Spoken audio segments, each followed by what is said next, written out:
La Iglesia de Cristo de El Salvador presenta su programa Lea la Biblia. Quédese con nosotros.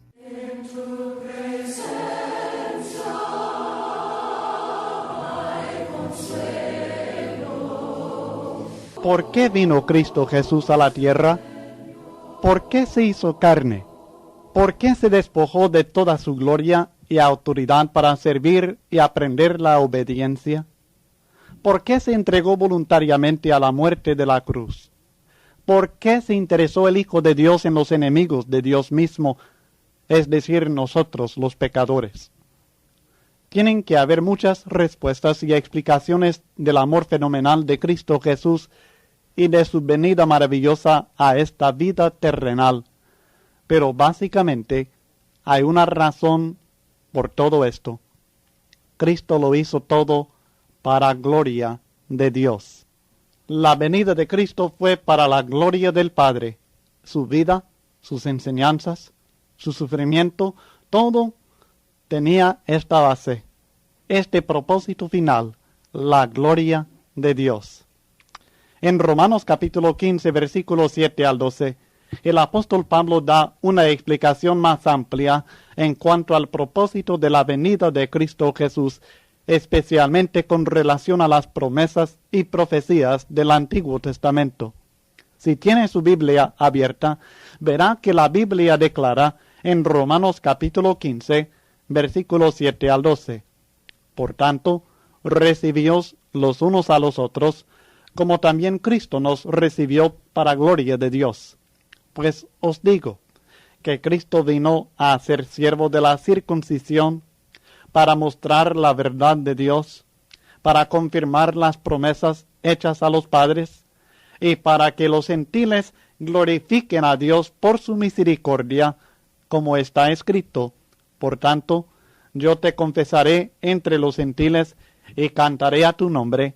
Y otra vez dice, alegraos gentiles con su pueblo, y otra vez, alabad al Señor todos los gentiles, y magnificadle todos los pueblos. Y otra vez dice Isaías, estará la raíz de Isaí, y el que se levantará a regir los gentiles esperarán en él. Sí, todo lo que Cristo hizo para recibirnos, tanto a los judíos como también a los gentiles, lo hizo para gloria de Dios, dice la Escritura.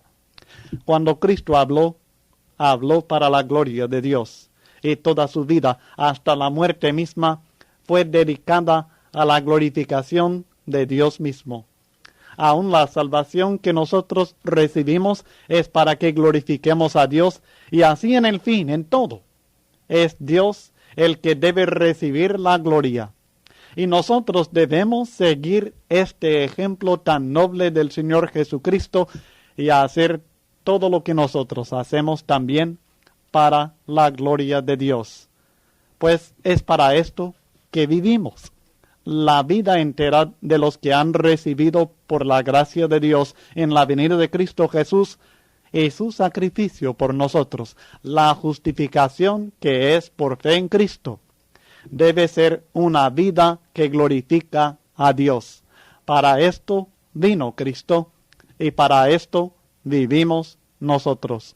Nuestro texto también dice que Cristo vino para la bendición de los judíos.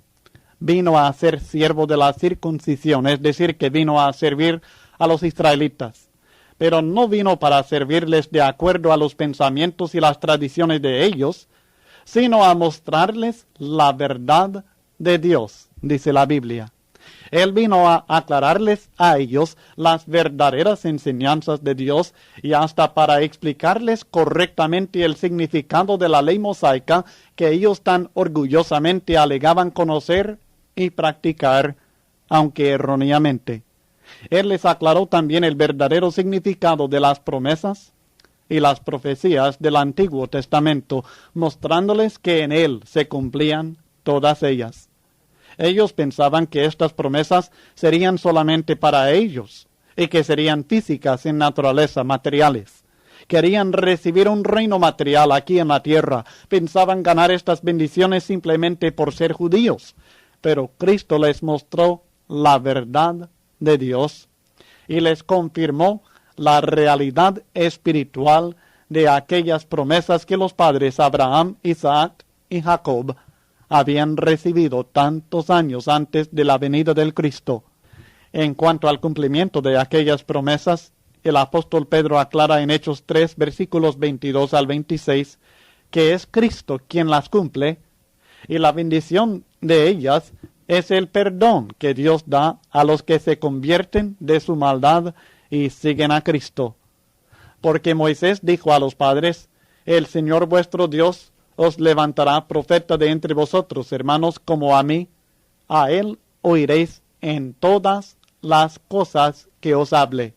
Y toda alma que no oiga a aquel profeta será desarraigada del pueblo.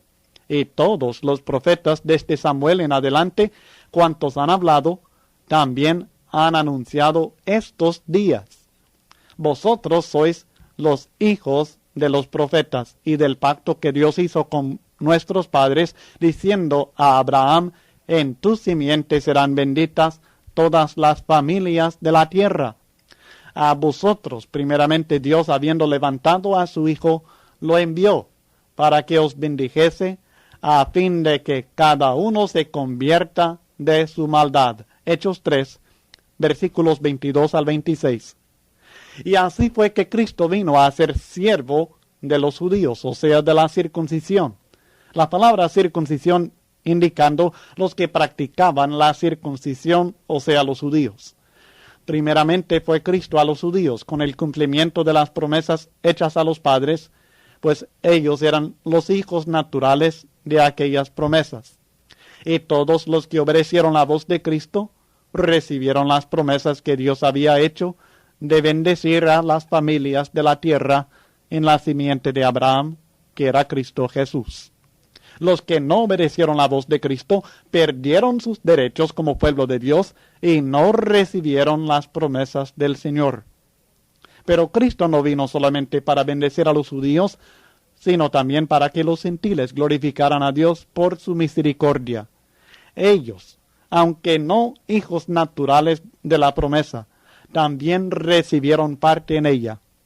Dios tuvo misericordia de ellos en Cristo Jesús, pues Cristo murió por los pecados de ellos también, y ofrece la vida eterna con todas sus glorias al gentil que obedece su voz, igualmente que al judío que obedece su voz.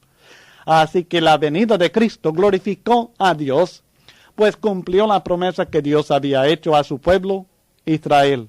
Y también glorificó a Dios en las otras naciones, pues por la venida de Cristo ellas pudieron recibir la misericordia de Dios y por eso glorifican a Dios, y hasta el día de hoy estamos glorificando a Dios debido a la venida, la muerte y las enseñanzas de Cristo en su santo evangelio. Así que repito que el propósito principal en la venida de Cristo fue para la gloria de Dios. Lo glorificó por obedecerle, hablar su palabra y cumplir su plan divino. Lo glorificó por mostrar la veracidad de sus promesas y profecías en el tiempo antiguo, cumpliendo todo lo que Dios había prometido. Y lo glorificó por salvar a las naciones y producir en ellas miles y millones de almas que, agradecidas por la bondad de Dios, lo glorifican hasta el día de hoy por su misericordia.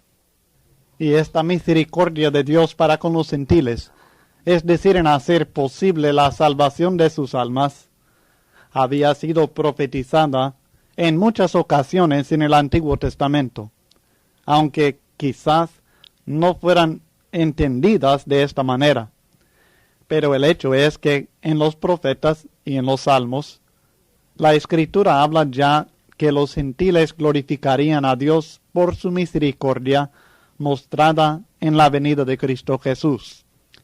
En nuestro texto en Romanos 15, los versículos 9 al 12, muestran esto claramente, pues Pablo cita textos de los Salmos, la ley y el segundo libro de Samuel y el profeta Isaías para demostrar que estaba escrito ya que los gentiles glorificarían a Dios por su misericordia.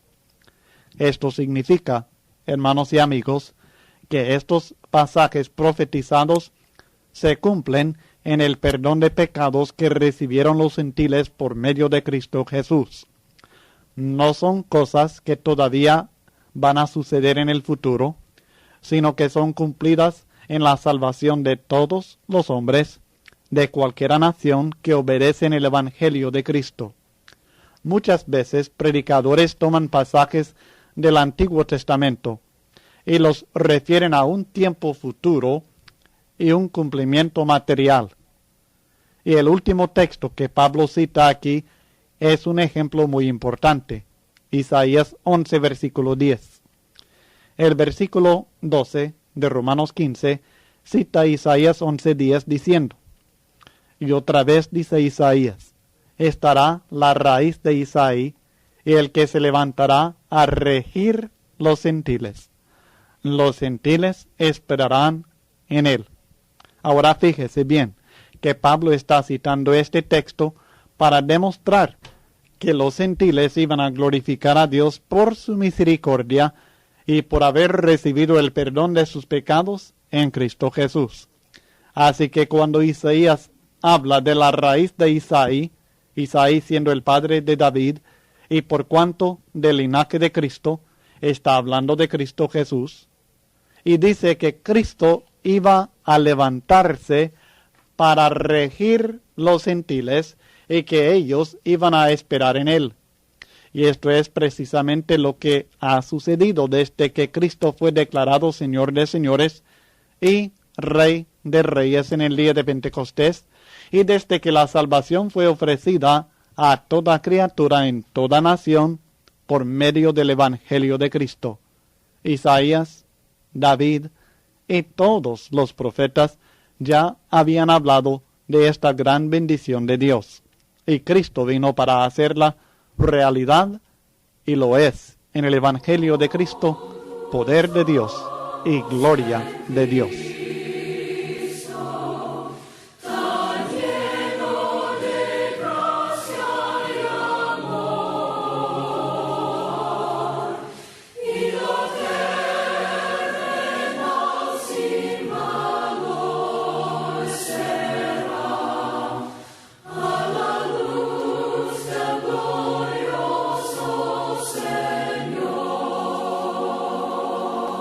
Buenos días, estimados hermanos y amigos. Este es Julio Mejía, predicador de la Iglesia de Cristo, y le doy la bienvenida a la continuación de nuestro programa.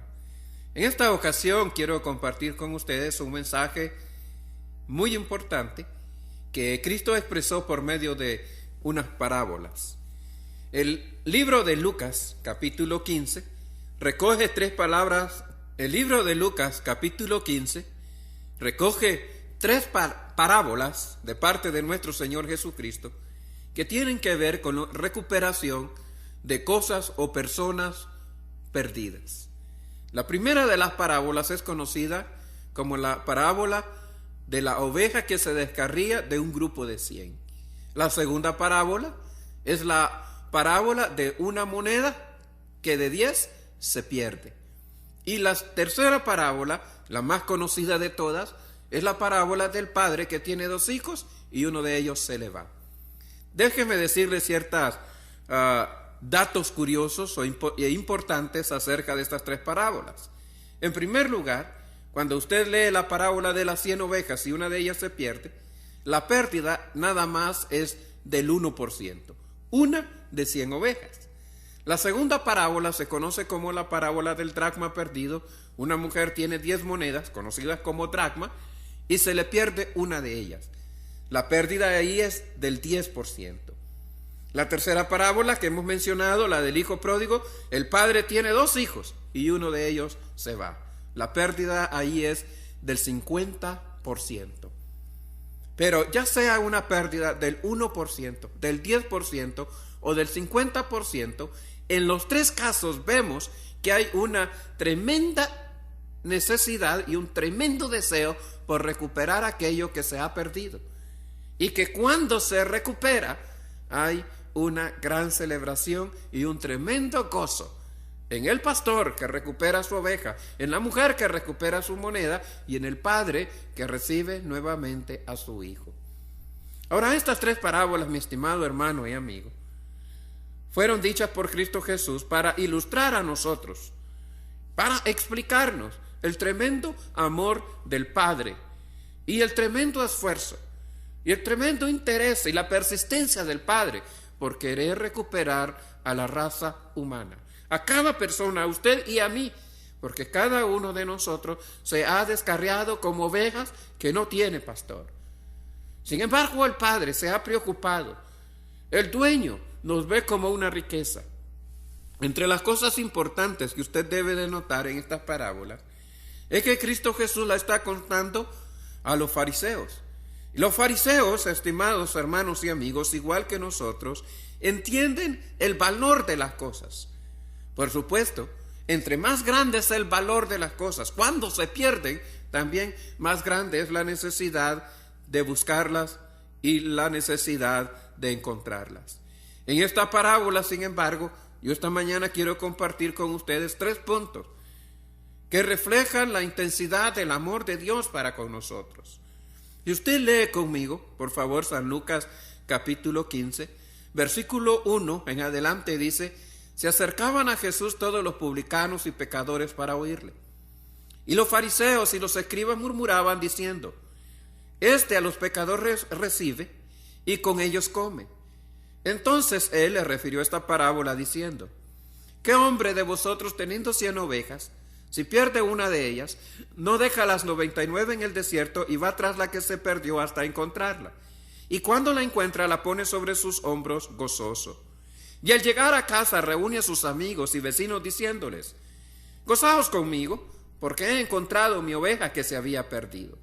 Os digo que así habrá más gozo en el cielo por un pecador que se arrepiente que por 99 justos que no necesitan de arrepentimiento. El primer punto que quiero explicarles nos es presentado por San Lucas a partir del versículo 1, cuando nos describe que publicanos y pecadores se acercaban a Jesús y se acercaban para oírle. Una de las preguntas importantes que debemos de hacer es: ¿por qué la gente quiere escuchar a Jesús? ¿Por qué estos publicanos y pecadores se acercaban a Jesús para oírle? Yo estoy seguro que Jesús en esta ocasión no estaba dando un mensaje que a la gente le agradara. Estaba llamando a la gente al arrepentimiento. Estaba denunciando la maldad de los hombres, pero al mismo tiempo les estaba dando esperanza.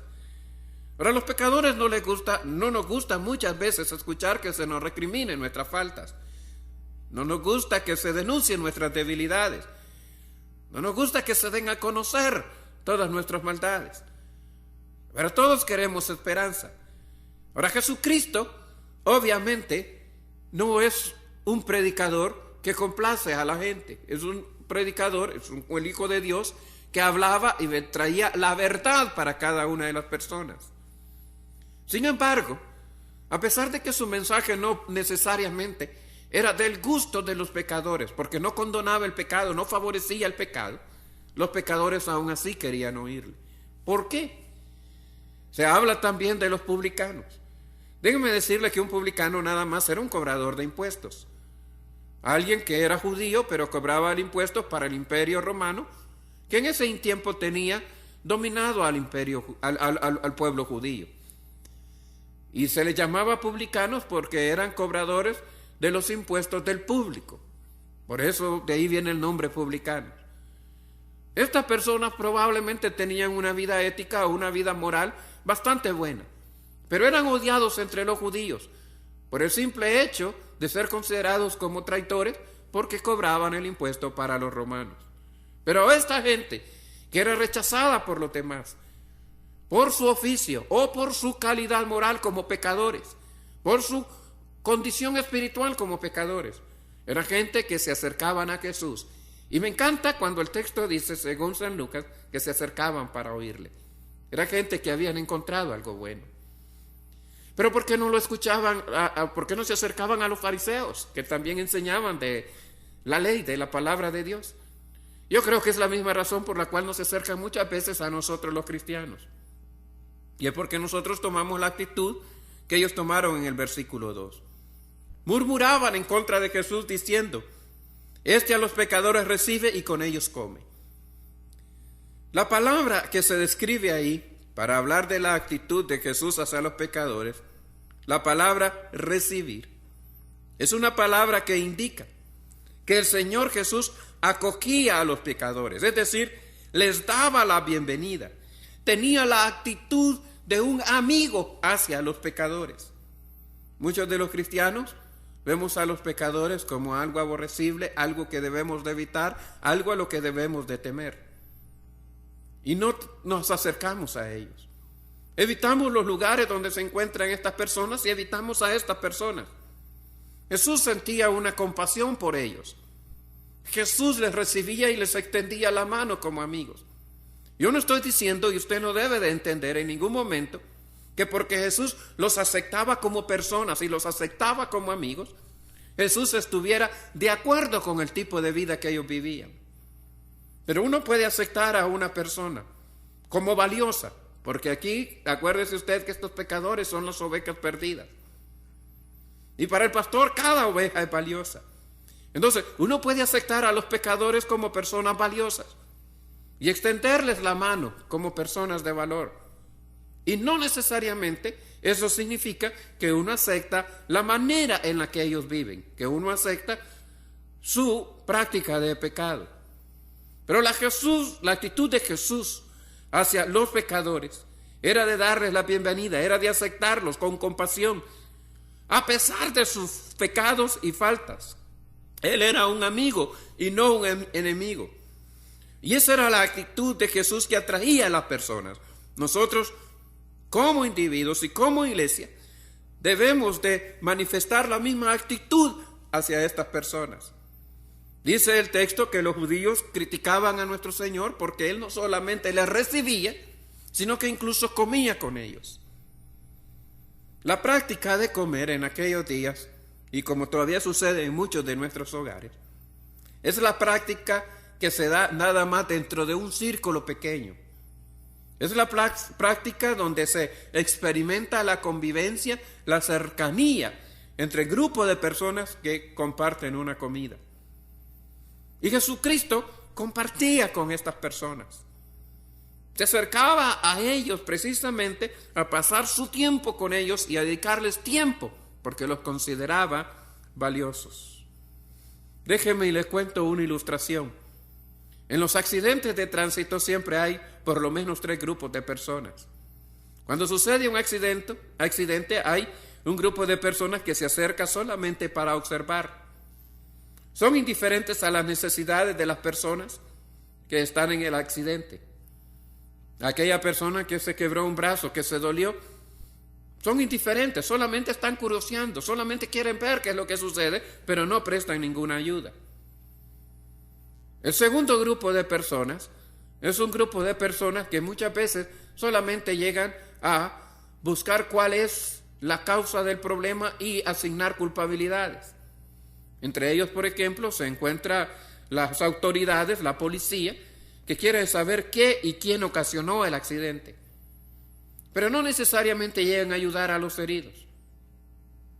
Dentro de ese grupo de personas, y recuerdo una ocasión que yendo para la ciudad de Santa Tecla, en la calle, en el camino de entrada a Santa Tecla, entre San Salvador y Santa Tecla, había un accidente, y me acerqué al carro accidentado y había una señora que se había quebrado el brazo, la bolsa de aire había estallado, y ella estaba atrapada entre su asiento y la bolsa de aire.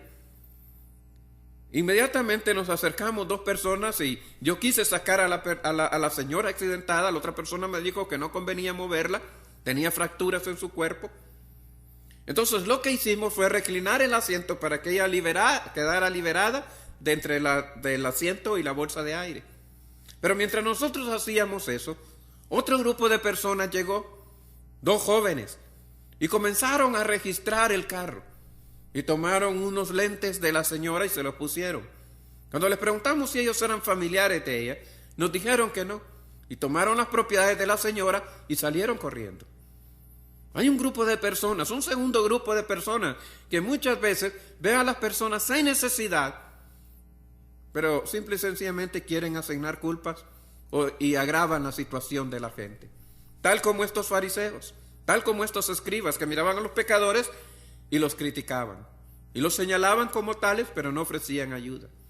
También hay un tercer grupo. El tercer grupo que muchas veces se acerca a estos accidentes son los de la Cruz Roja, los paramédicos, las ambulancias. Son personas que llegan a ayudar, que dan la bienvenida a la persona accidentada y que son bien recibidos por estas personas. A ellos no les importa de quién es la culpa, quién ocasionó el accidente. A ellos no les interesa cuáles son los malos hábitos con los que estas personas conducen. La respuesta de ellos ante el accidente es ayudar. Ellos vendan en las heridas, liberan a las personas atrapadas y dan palabras de aliento. 3 grupos. Uno de ellos no se involucra, solo mira. Otro asigna culpas y castigo. Y uno, el último, es de los que ayudan a los que sufren. ¿En qué grupo se encuentra usted? Jesucristo se encontraba dentro del último grupo y cristianos e iglesia debemos ser parte del grupo de Cristo. Volvemos en un momento. Es la roca de mi ser, es el que da paz a mi corazón, es el sol que ilumina mi vida, si lo es. Su dulce nombre es Jesús, por siempre lo cantaré, lo esperaré, porque Él es mi Salvador. En mi corazón tengo a Cristo, de la mano voy con Él hasta el cielo. Yo cantaré que tengo un amigo cuyo nombre es Jesucristo. Hoy le doy mi corazón. Es la roca de mi ser, es el que da paz a mi corazón, es el sol que ilumina mi vida, si lo es. Su dulce nombre es Jesús, por siempre lo cantaré, lo esperaré, porque Él es mi Salvador. Quiero expresar para ustedes rápidamente otras 2 ideas que veo en esta parábola. La iglesia de Cristo en San Marcos, donde me reúno, hay un joven que, por supuesto, igual que todos nosotros, antes fue un niño. Y cuando era un niño, probablemente entre unos 6 años o 7 años, se perdió. Y yo recuerdo que en la iglesia los familiares y los hermanos se preocuparon por él y comenzaron a buscarle por todos lados. No había esfuerzo que la familia no quisiera hacer por hallar a este muchacho. Su nombre es Anderson y si me escucha le mando un saludo. El esfuerzo en la búsqueda por este muchacho no paró hasta que le encontraron. Y si usted lee en la historia que nos cuenta San Lucas, en el versículo 4, dice que Jesucristo, o es decir, el pastor que representa en este caso a Jesucristo y a Dios, dice que va tras la oveja que se perdió hasta encontrarla. Los esfuerzos no se detienen.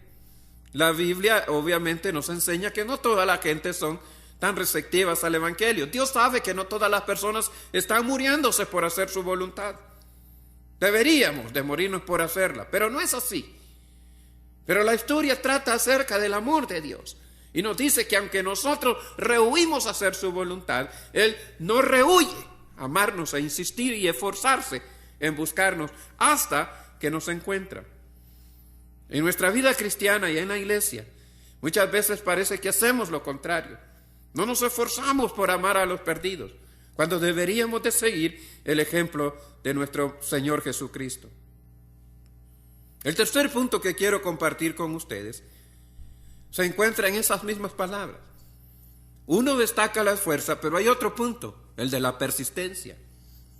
En ambos casos, tanto en el de la moneda como en la de dracma perdida más adelante que usted puede leer, se dice que no pararon en su búsqueda, sino hasta que la encontraron. La mujer, por ejemplo, en esta parábola dice la Escritura, que para encontrar el dracma, barre su casa y arregla toda la casa hasta encontrarla. Yo creo que usted conoce esta experiencia. Muchas veces perdemos cosas en nuestra casa, las buscamos y no las hallamos, y muchas veces comenzamos una búsqueda metódica que significa precisamente eso, barrer y arreglar la casa hasta que encontramos lo que hemos perdido. Esto indica una actitud de persistencia. Déjeme decirle esto, estimado hermano y amigo. Una abeja o una moneda es lo suficientemente valiosa en estas historias como para que se insista en buscarlas. Ahora, debemos de entender que Cristo lo único que está diciendo es que usted y yo somos lo suficientemente valiosos como para que Él insista en buscarnos. Gente que está perdida espiritualmente son demasiado valiosas para el Señor como para que Él renuncie en su búsqueda de usted. En esta mañana yo le invito de todo corazón a que busque la iglesia de Cristo. Nosotros nos reunimos acá en San Marcos porque el Señor, a través del mensaje en las iglesias, a través de las escrituras, a través del mensaje en esta radio, le está buscando a usted. Porque Dios quiere decirle que Él no va a dejar de buscarle, porque Él cree que usted es una persona muy valiosa, que usted está perdido espiritualmente sin Él. Pero Él no quiere eso para usted. Entonces Él va a hacer todo el esfuerzo, va a insistir en ese esfuerzo, porque el Señor tiene compasión por usted. Yo le invito a que busque a este Dios, porque es el Dios de nosotros los cristianos, el Dios que le ama hasta la muerte. Que el Señor le bendiga. La Iglesia de Cristo en El Salvador presentó su programa Lea la Biblia. Sintonícenos todos los domingos a las 7 de la mañana en Radio Progreso. Contáctenos al 7381-9090, 7381-9090 o envía tus comentarios al correo electrónico esperanza@iglesiadecristo.org.sb. Conócenos más en www.iglesiadecristo.org.sb.